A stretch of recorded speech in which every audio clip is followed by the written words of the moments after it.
क्या आप भी फ्लुएंट स्पीकर बनना चाहते हैं? क्या आप भी चाहते हैं कि आप एक नेटिव स्पीकर की तरह साउंड करें? सो गाइस, इसके लिए हमें कुछ तो ऐसा करना होगा जिससे कि हम एक फ्लुएंट स्पीकर बन सके। क्या करना होगा ये मैं आपको बताती हूँ आज के इस वीडियो में।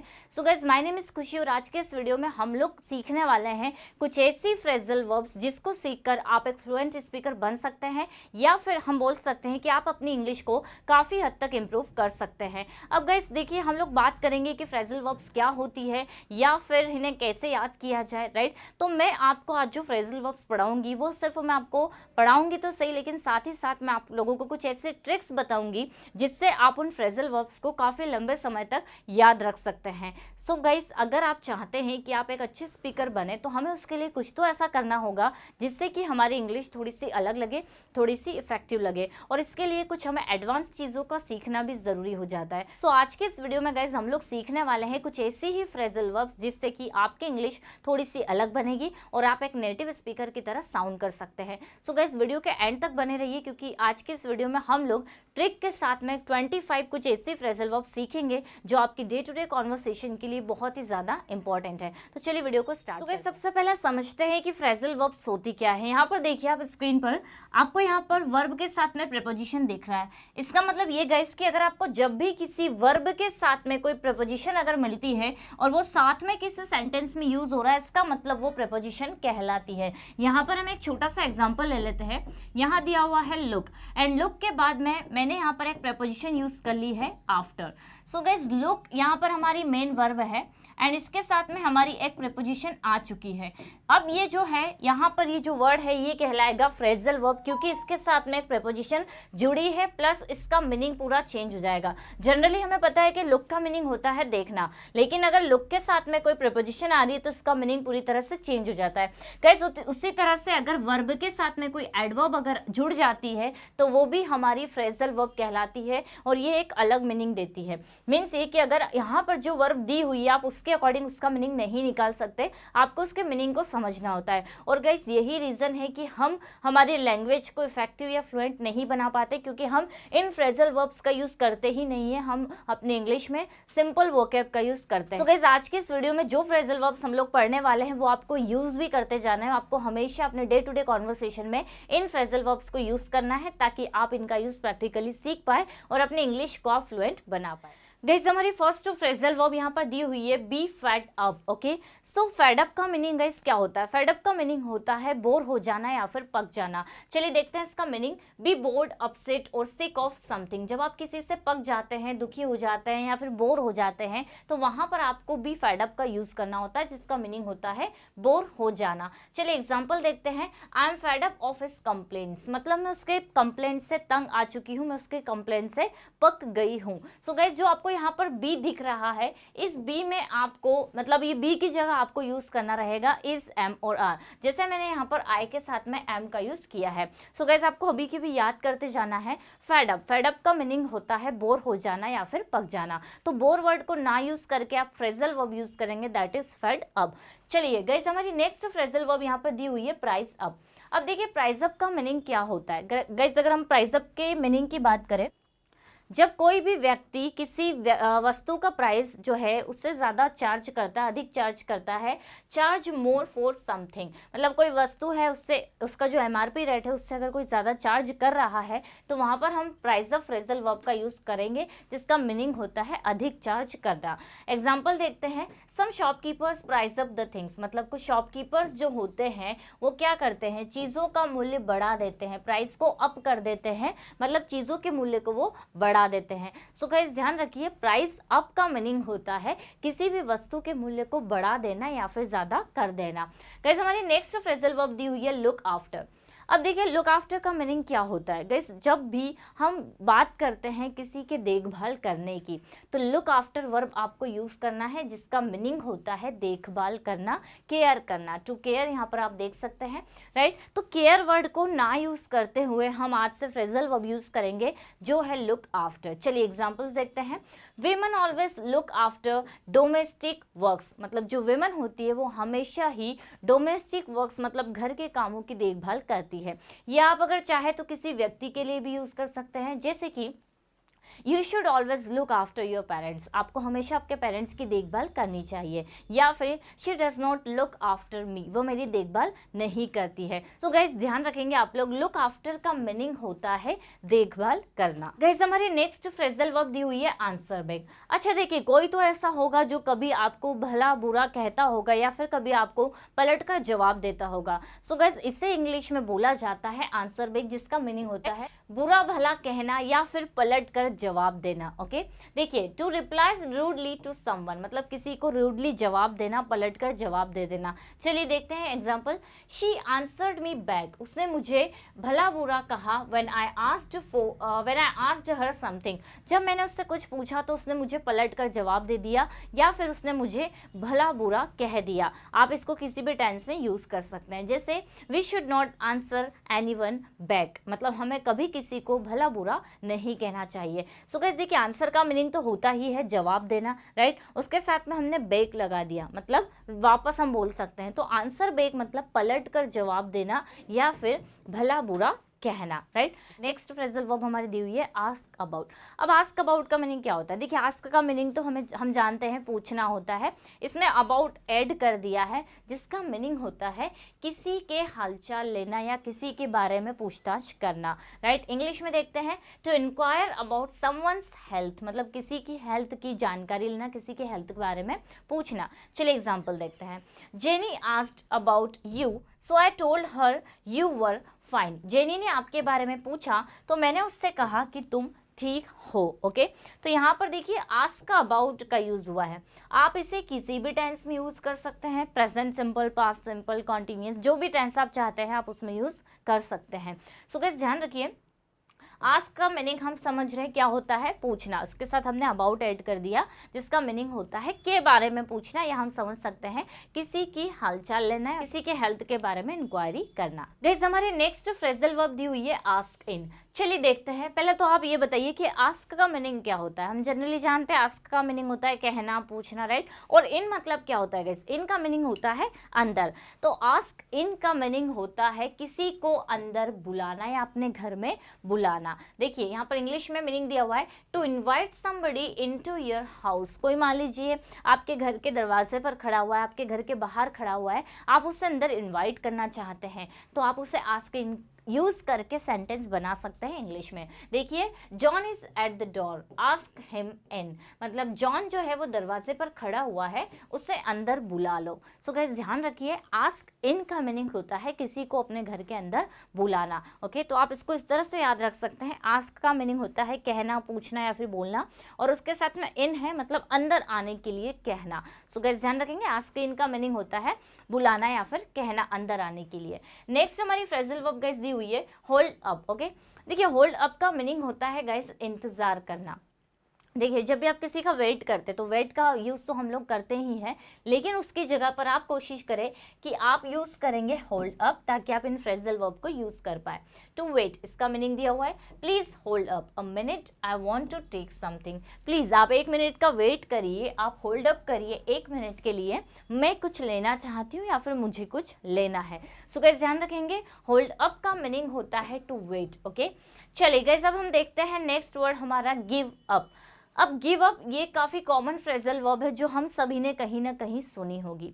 अच्छा, ऐसे सिचुएशन कई बार हमारे सामने आती है जब हम क्या करते हैं, किसी भी काम को करते करते या तो हम बोर हो जाते हैं या फिर हार मान लेते हैं, राइट। तो गाइस हार मानने को बोला जाता है, हार मानने को बोला जाता है गिव अप, मतलब स्टॉप ट्राइंग, कुछ करने की कोशिश करने से छोड़ देना, या फिर किसी काम को करने की आप कोशिश कर रहे हैं तो उसको रोक देना या फिर हार मान लेना, जिसे गिव अप बोला जाता है। You should never give up, आपको कभी हार नहीं माननी चाहिए, ठीक है। तो गिव अप का मीनिंग गाइस होता है हार मानना। चलिए कुछ और सेंटेंसेस देखते हैं। मान लीजिए मैंने कहा उसने हार मान ली है, तो हम बोलेंगे she has given up. She has given up. So guys हमने क्या किया, गिव की थर्ड फॉर्म को यूज कर लिया, क्योंकि हमारा जो टेंस था वो कौन सा था, परफेक्ट टेंस। तो हमने वहां पर गिव की थर्ड फॉर्म गिवन को यूज किया और हमारा सेंटेंस बन गया शी हैज गिवन अप, मतलब उसने हार मान ली है। Okay guys, next phrasal verb हमारे पास दी हुई है गेट ओवर। अब देखिए गेट ओवर का मीनिंग क्या होता है। गेट ओवर का मीनिंग होता है गाइस छुटकारा पाना या फिर ठीक होना। ओके, जब भी आप किसी चीज से छुटकारा पा लेते हैं या फिर ठीक हो जाते हैं, मतलब आप गेट ओवर हो जाते हैं, राइट। चलिए समझते हैं इसको। टू रिकवर फ्रॉम समथिंग और समवन, किसी चीज से या फिर किसी व्यक्ति से छुटकारा पाना भी गेट ओवर होता है। अब देखिए यहाँ पर एग्जांपल दिया हुआ है, did she get over her cold, क्या उसे उसकी कोल्ड से छुटकारा मिल गया या फिर क्या वह सर्दी से ठीक हो चुकी है या फिर हो गई है, right. She never completely got over the loss of her first child, मतलब वो कभी भी पूरी तरह से अपने फर्स्ट बेटे की या बेटी की लॉस से उसे छुटकारा नहीं मिल पाया। सो गाइस ध्यान रखेंगे, गेट ओवर का मीनिंग होता है ठीक होना या फिर छुटकारा पाना। ओके, तो अब जब भी आपको ठीक होना वाले सेंस में अगर कोई सेंटेंस बनाना है तो आप वहाँ पर फ्रेजल वर्ब गेट ओवर का यूज करेंगे। चलिए गाइस, हमारा नेक्स्ट फ्रेजल वर्ब दिया हुआ है रन आफ्टर। देखिए रन का मीनिंग हम सभी जानते हैं गाइस क्या होता है, दौड़ना या फिर भागना। आफ्टर का मीनिंग जनरली हमें पता होता है के बाद या फिर के पीछे, तो आप इसका मीनिंग थोड़ा सा गेस कर सकते हैं। गाइस रन आफ्टर का मीनिंग होता है पीछा करना या फिर किसी के पीछे भागना। ओके, तो देखिए रन का मीनिंग तो हो गया भागना, आफ्टर मतलब के पीछे, तो रन आफ्टर का मीनिंग होता है किसी के पीछे भागना। अब देखिए टू चेज समवन और समथिंग, किसी व्यक्ति के पीछे भी हो सकता है या फिर कोई वस्तु के पीछे भी हो सकता है। She was running after her cat, वह उसकी केट के पीछे भाग रही थी, वह उसका केट का पीछा कर रही थी। सो गाइस ध्यान रखिए, रन आफ्टर मतलब पीछा करना होता है या फिर पीछे लग जाना भी होता है। गाइस हमारी नेक्स्ट फ्रेजल वर्ब दी हुई है ब्रेक डाउन। अब देखिए ब्रेक का मीनिंग हम सभी जानते हैं गाइस टूटना होता है, राइट। इसके साथ में लेकिन यहाँ पर प्रेपोजिशन डाउन का यूज हुआ है, मतलब इसका मीनिंग चेंज हो गया है। तो ब्रेक डाउन का मीनिंग होता है किसी वस्तु का खराब होना, राइट। तो खराब होना जनरली कोई चीज़ काम करना बंद कर देता है, स्पेशली मशीन वगैरह, तो आप उसके लिए ब्रेक डाउन का यूज कर सकते हैं, जैसे यहाँ दिया हुआ है स्टॉप वर्किंग। सेंटेंस है हमारा, the car broke down in the middle of the city, मतलब जो कार थी वो कहाँ पर खराब हो गई, कहाँ पर बंद हो गई, सिटी के बीच में, in the middle of the city, तो सिटी के बीच में जो कार थी वो खराब हो गई। सो गाइस ध्यान रखेंगे, ब्रेक डाउन का मीनिंग होता है खराब होना। गाइस हमारी नेक्स्ट फ्रेजल वर्ब दी हुई है यहाँ पर चेक आउट, जिसका मीनिंग होता है गाइस होटल छोड़ना। ओके, मान लीजिए आप किसी होटल में हैं, अब आपके होटल को छोड़ने का समय हो चुका है, तो आपका मतलब चेकआउट करने का टाइम हो चुका है, तो इससे गाइस बोला जाता है चेकआउट, जिसका मीनिंग होता है होटल छोड़ना। Okay, to leave hotel after paying. अब देखिए example, I checked out the hotel early to catch my bus to Pune, Pune पहुंचने के लिए मुझे अपनी होटल को जल्दी चेकआउट करना पड़ा, मुझे जल्दी छोड़ना पड़ा। और गाइस इसी के आउट की जगह अगर हम इन का यूज़ करते हैं, मतलब ये होटल में एंट्री का समय होता है, तो चेक इन और चेक आउट मतलब होटल में आने का समय और होटल छोड़ने का समय, या हम बोल सकते हैं होटल में आना चेक इन और होटल को छोड़ना that is check out. So guys ध्यान रखेंगे, चेक आउट का मीनिंग होता है होटल छोड़ना। गाइस देखिए नेक्स्ट हमारी फ्रेजल वर्ब है कम ऑन। ये तो आपने कई बार सुनी होगी, आपने यूज़ भी की होगी, लेकिन क्या आप जानते हैं कि इसे क्यों यूज़ किया जाता है। गाइस कम ऑन को यूज़ किया जाता है जब आप किसी का उत्साह बढ़ाना चाहते हैं, कोई भी बात आप उसे मोटिवेट करने के लिए, उत्साह बढ़ाने के लिए बोलना चाहते हैं, तो आप आगे कम ऑन का यूज़ करके अपनी बात को आगे कह सकते हैं। देखिए use to encourage someone to do something. Okay, example देखते हैं, come on you can do it, ठीक है, मतलब आप ये कर सकते हो। तो आपको जब किसी का उत्साह बढ़ाना हो, किसी को इनकरेज करना हो, तो आप कम ऑन वर्ड का यूज़ करके, कम ऑन फ्रेजल वर्ब का यूज़ करके आप अपनी बात को आगे कंटिन्यू कर सकते हैं। गाइस हमारी नेक्स्ट वर्ड या नेक्स्ट फ्रेजल वर्ब है ईट अप। इसका मीनिंग होता है सब खा जाना। ओके, यहाँ पर दिया हुआ ईट ऑल ऑफ समथिंग, कोई चीज़ है आपके पास में, पूरा का पूरा खत्म करना, पूरा का पूरा खाना, दैट इज ईट अप। अब देखिए ईट का मीनिंग हम सभी जानते हैं होता है खाना, तो ईट के साथ में सिर्फ आपको अप प्रेपोजिशन का यूज़ करना है, जिससे उसका मीनिंग बदल जाएगा और उसका मीनिंग हो जाएगा पूरा की पूरा खा जाना। Eat up, we have got to go out soon. पूरा की पूरा जल्दी से खत्म कर दो, हमें जल्दी ही बाहर निकलना है, हमें कहीं जाना है या हमें बाहर जाना है। सो गाइज इट अप का मीनिंग होता है पूरा खा जाना। कुछ और एग्जांपल्स देखते हैं, जैसे she has eaten up, she has eaten up मतलब उसने पूरा खाना खत्म कर लिया है या फिर जो भी था वो उसने पूरा खा लिया है। सो गाइज ध्यान रखिए इट अप का मीनिंग होता है पूरा खा लेना। जैसे हमारी नेक्स्ट फ्रेजल वर्ब दी हुई है कम बैक। अब देखिए अगर हम इसके मीनिंग को समझे तो इसका मीनिंग होता है गाइज वापस आ जाना, टू रिटर्न। इसको याद रखना बहुत ही ज़्यादा इजी है। देखिए कम का मीनिंग क्या होता है, आना, बैक मतलब होता है वापस, तो कम बैक का मीनिंग वापस आ जाना, राइट। तो टू रिटर्न की जगह हम लोग कम बैक का यूज अगर करते हैं तो ज़्यादा अच्छा होता है। एग्जाम्पल देखिए, when are you coming back, आप वापस कब आ रहे हो, आप रिटर्न कब आ रहे हो। या फिर हम बोल सकते हैं शी हैज़ कम बैक, मतलब वह रिटर्न आ चुकी है, वह वापस आ चुकी है। सो गाइस ध्यान रखिए कम बैक का मीनिंग होता है वापस आना। लेकिन अगर आप रिटर्न वर्ब को यूज कर रहे हैं सो गाइस आप इसके साथ में बैक प्रेपोजिशन का यूज बिल्कुल ना करें, वो आपका गलत होता है, क्योंकि रिटर्न का मीनिंग ही होता है वापस आना। अगर आप बैक यूज करना चाहते हैं तो आप कम के साथ यूज करेंगे, ठीक है। चलिए गाइस हमारी नेक्स्ट फ्रेजल वर्ब दी हुई है गेट ऑन, ओके। अब देखिए गेट के हम लोग जानते हैं बहुत सारे मीनिंग होते हैं और इसके साथ में जब प्रपोजिशन चेंज होती है तो इसके साथ में इसके मीनिंग्स भी चेंज होते जाते हैं। सो गाइस यहाँ पर गेट ऑन का मीनिंग होता है चढ़ना, ओके, मीन्स सवारी करना। तो देखिए यहाँ पर टू इनसाइड अ बस, मतलब बस या कोई भी व्हीकल है, आप जब उसके अंदर चढ़ते हैं तो वहाँ पर गेट ऑन का यूज कर सकते हैं। देखिए We couldn't get on the bus because there were lots of people in the bus. हम बस में नहीं चढ़ सके।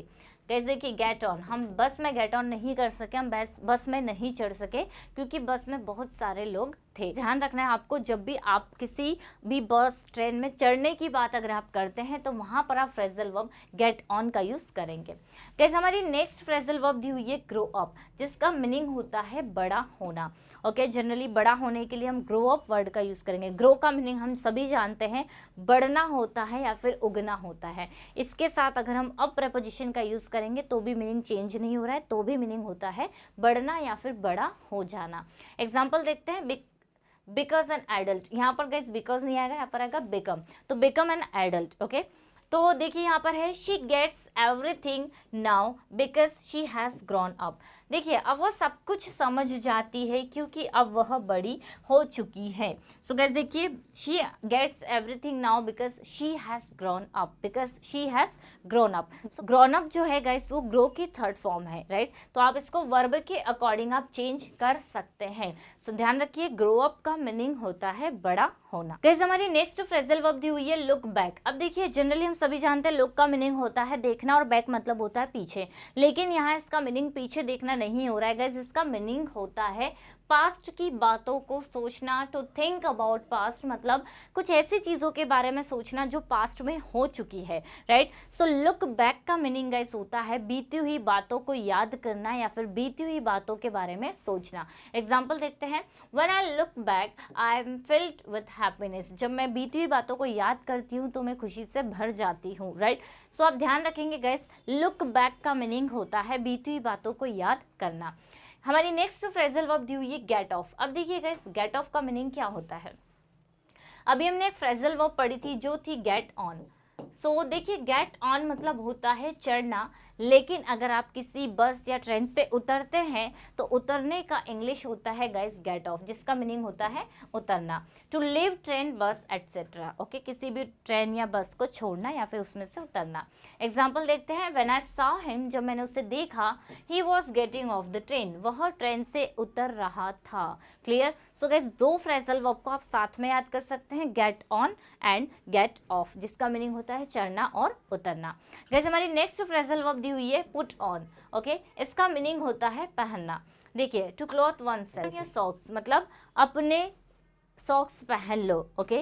किसी भी चीज़ के लिए, किसी भी क्लॉथ के लिए आप पुट ऑन का यूज़ कर सकते हैं। जैसे पुट ऑन योर जैकेट, अपना जैकेट पहन लो, या फिर हम बोल सकते हैं she was putting on her jacket, वो उसका जैकेट पहन रही थी। सो गाइज आप इसको पुट ऑन को किसी भी टेंस में यूज़ कर सकते हैं इसके वर्ब की फॉर्म को चेंज करके। तो ध्यान रखिएगा, इस पुट ऑन का मीनिंग होता है पहनना। गाइस हमारी नेक्स्ट फ्रेजल वर्ब दी हुई है पुट आउट। देखिए पुट आउट का मीनिंग होता है गाइस बुझाना, ओके। टू एक्सटिंग्विश, एक्सटिंग्विश से ही बना हुआ है एक्सटिंग्विशर, जो आग बुझाने का काम करता है।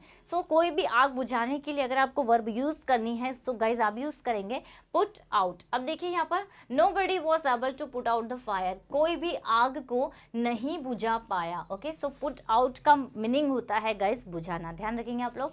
नेक्स्ट हमारी फ्रेजल वर्ब है गाइस कम अलोंग, जिसका मीनिंग होता है साथ जाना या फिर साथ आना। एग्जाम्पल देखिए, to go somewhere with someone, किसी के साथ कहीं जाना। We are going to have fun, do you want to come along, हम फन करने जा रहे हैं, हम इंजॉय करने जा रहे हैं, क्या आप हमारे साथ आना चाहते हो। सो गाइस ध्यान रखिए, कम अलोंग का मीनिंग होता है साथ जाना या फिर साथ आना। तो देखिए कम का मीनिंग तो होता ही है गाइस आना, और इसके साथ में आप अलोंग प्रेपोजिशन का यूज कर देंगे जिसका मीनिंग होता है साथ। तो कम अलोंग मतलब साथ आना, आपको ध्यान रखना है। गाइस हमारी नेक्स्ट फ्रेजल वर्ब दी हुई है लुक इनटू, ओके। अब देखिए लुक का मीनिंग हमें पता है देखना होता है, इसके पहले भी हमने काफ़ी सारी फ्रेजल वर्ब्स पढ़ी, लेकिन प्रपोजिशन चेंज हुआ तो मीनिंग भी चेंज होगी। सो गाइस लुक इनटू का मीनिंग होता है जांच पड़ताल करना, इंक्वायर करना किसी चीज़ के बारे में। यहाँ पर दिया हुआ है टू इन्वेस्टिगेट और एग्जामिन, ओके, किसी भी चीज़ की जांच पड़ताल करना।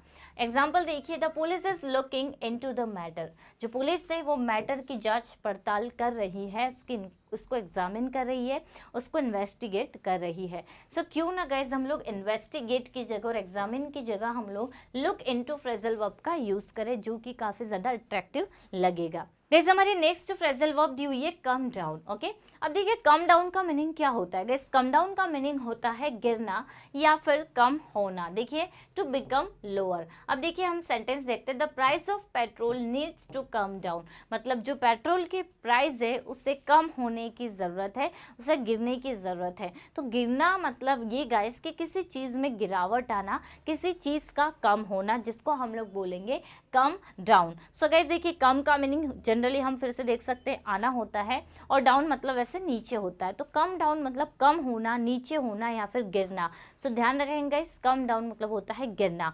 सो आई होप गाइस ये फ्रेजल वर्ब्स आपको समझ में आई होगी। अगर आपको अच्छा लगा है तो वीडियो को लाइक कर दीजिए, और इन फ्रेजल वर्ब्स को आप यूज़ करेंगे अपने डे टू डे कॉन्वर्सेशन में, ताकि आप एक अलग तरह से स्पीकिंग कर पाए या फिर अपने स्पोकन इंग्लिश को इम्प्रूव कर पाए।